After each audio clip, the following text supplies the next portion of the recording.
এইখন ওচৰত থাকিলে কি লাভ হয় চাওক। আজি মই বহি আছিলোঁ আইতাৰ ওচৰত, আইতাই পটককৈ মোক বহাই ক'লে ভাত ৰান্ধি আছে, কৈছে মই পটককৈ নৈ পৰা আহোঁগৈ।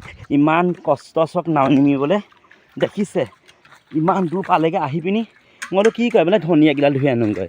সেইকাৰণে এতিয়া কি হয় কথা আপোনালোকে শুনক, যদি একদম হেৰিত থাকে এইটো কি বুলি কয় মানে নৈখন যদি ওচৰতে থাকে কিমান লাভ হয় সেইটোকে চাওক। তেওঁ ধুবলৈকে ইয়াৰ আহিলে দেখিছে নাই, ধনিয়া ধুবলৈকে ইয়াৰ পালেহি তৎক্ষণাত।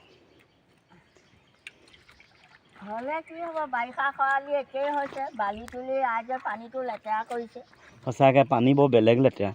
এই বিহু নামতহে গাইছিলে ন জাজি ননিমৰ পানী। কাপোৰ ধুব নোৱাৰি, কাপোৰৰ ৰং ধৰা হৈছে, তোমাৰ খাব নোৱাৰি।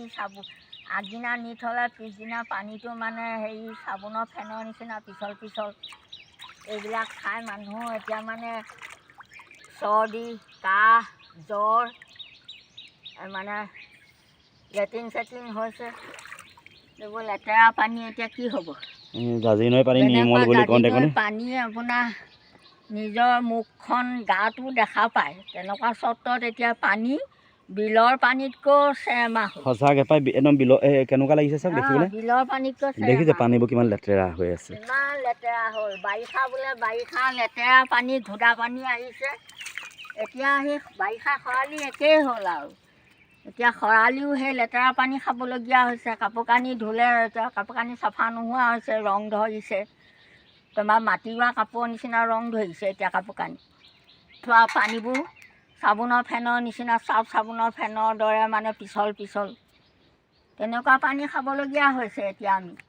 চৰকাৰে আমাক আৰু মানে চকু মেলি নাচালে আৰু। চাব দেই ৰাইজ, হেৰি আইতা কেনেকৈ উঠি যাব ইমান ওপৰলৈ, হেৰি মানে পৰ্বতৰ টিঙলৈ যোৱা নিচিনাকৈ গৈছে। দেখিলে কিমান মোতকৈ স্পীডহে গৈছে। আপোনালোকে এতিয়া ক'ব আপুনি পানীটো ধৰি দিব নোৱাৰিলে নেকি? মই আইতাক সদায় পানী দুকলত এনিকলত কঢ়িয়াই থৈ যাওঁ। চাওক কেনেকৈ উঠিছে চাওক আইতা। এতিয়া চৰকাৰে আমাক চাওক আকৌ, চাওকচোন আপোনালোকে, পানীৰ সুবিধা নিদিয়ে আৰু চৰকাৰে আমাক। চাওক কেনেকৈ উঠি আহিলে দেখিছে ৰাইজ, ময়ে পৰা নাই। ফোপাই গৈছোগৈ চাওক কেনেকৈ উঠি আহিলে দেখিলে। দেখিলে আইতা কেনেকৈ উঠি গ'ল ইমান। আৰু এই মানুহগৰাকী বা কেলৈ চুগাৰ হ'ব ভাবক আপোনালোকে। মই দেখাই দিছোঁ কিমান তললৈ গ'লগৈ, দেখিছে কিমান তলৰ পৰা ওপৰলৈ উঠি আহিলে, ইমান টপককৈ উঠি আহিলে। চাওকচোন আপোনালোকে কিমান ফটকৈ উঠি আহিলে। এই ডালুকিজনী পকৰে পকৰে ঘূৰি ফুৰিব, ডালুকিজনী দেখিছা আইতা। নদীত ধুই আনিছে, ভাত ৰান্ধি আছে, ভাত হৈ গ'ল, ভাজি ৰান্ধি আছে। চাওক তেওঁ নদীত ধুই আনিলেগৈ ফটকৈ, দেখিলে এয়া ভাজি হৈ আছে। কিমান কষ্ট কৰিছে, কষ্ট মানে কি ইমান, মই ফোপাই গ'লোগৈ। আপুনি যে লাও লাওকৈ উঠিলে দেই, মই একদম মোৰ ফোপাই গ'লোগৈ। মই সঁচাকৈ আইতা আপোনাৰ সেইকাৰণে চুগাৰ টুগাৰ নাই আকৌ এইটো বয়সতো। উঠা নমা অভ্যাস এটা হৈ গ'ল দেই, বৰ ফাউতকৈ আপুনি হেৰি হ'ল আকৌ দেই। উঠা নমা অভ্যাস এটা আমাৰ হৈ গ'ল, গতিকে সেই অভ্যাসটোতে আৰু উঠা নমা কৰি থাকোঁ আৰু ডেইলি। সেয়া আপোনাৰ চাব একো বেমাৰ আজাৰ নহয় দেই, সতেজ হৈ আছে।